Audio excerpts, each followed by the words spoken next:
Charlotte. I'm a craftsman here at Rogers Gardens, and today I'm going to teach you how to make a succulent pumpkin for the fall.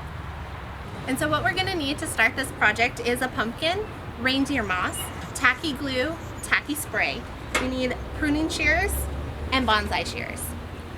And of course we also need our beautiful succulents from sizes. So you want the large, medium, and small ones, which I already cut and cleaned. I want to kind of just show you first, you have these stems on there. So right here there's a really large stem. That's just what I'm going to use the pruners for. So you want to kind of cut it down without puncturing the pumpkin. You never want to puncture your pumpkin because that's going to make it last longer if there's no holes in it. So you're taking that straight off. Then you're going to take your reindeer moss. I prefer using reindeer moss over sphagnum moss because it's already intact and flat. With sphagnum moss, it's going to be really fluffy and you're going to be like gluing it. It's going to get all over your fingers and it's going to be really sticky. So where I'm going to start is I'm going to kind of put my hand right on top, kind of tear off what you don't need, kind of where your succulents are going to be.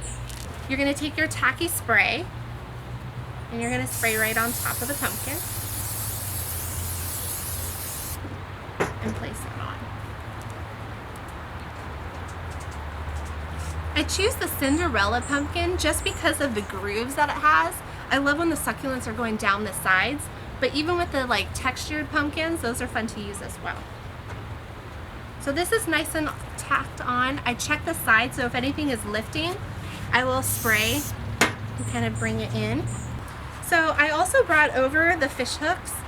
These ones are nice trailers. I'm going to start with these first before I start with the large succulents.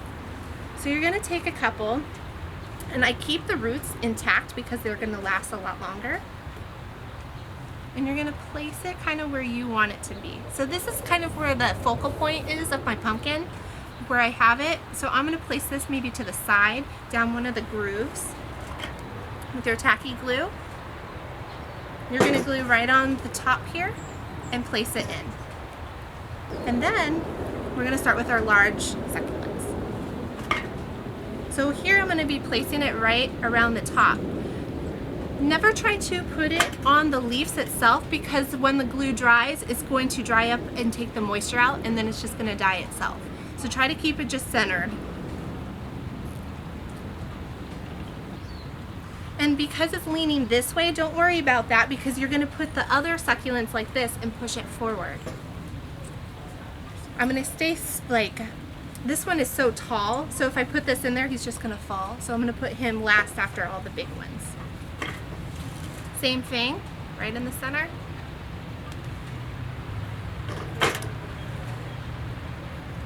And one more in the back.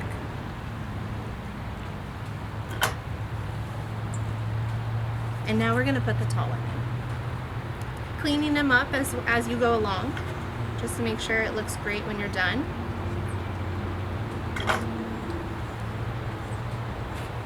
And again, you're looking at your succulent to see which side is the best looking for my focal point.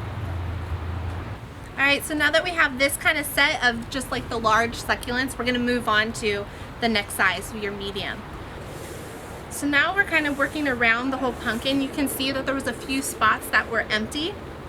Now you're going to bring in the small little guys. Same thing, put it right on where the root was, not on the leaves. If a little goes on the leaves, that's okay.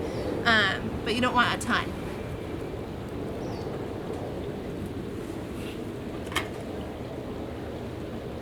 Right here you kind of have like a spot where it's kind of opening and you want to fill it in, but this is going to be too large to stick in there.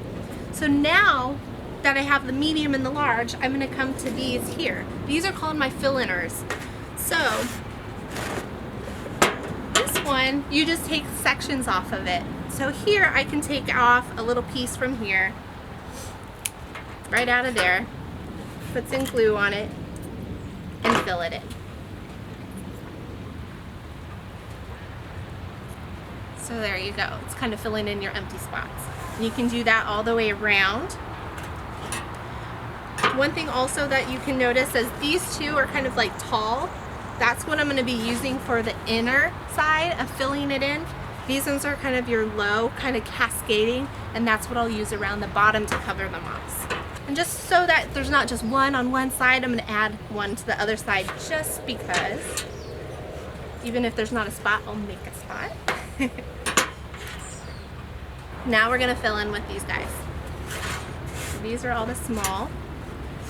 When I cut this, just because the root is at the very base, I don't want it sticking out super far. So I'm actually going to cut midway. Just like that, little small pieces. And then you can stick them right underneath the leaf like that. And the white always brings out the color of everything else. Always. So it's always fun to bring some white in there because it gives it a pop. And now I'm gonna give some nice, like, kind of chartreuse green.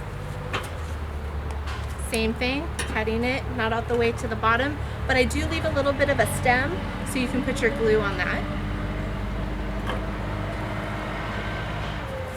And so it's kind of sticking out, kind of hanging over. Gives it some character.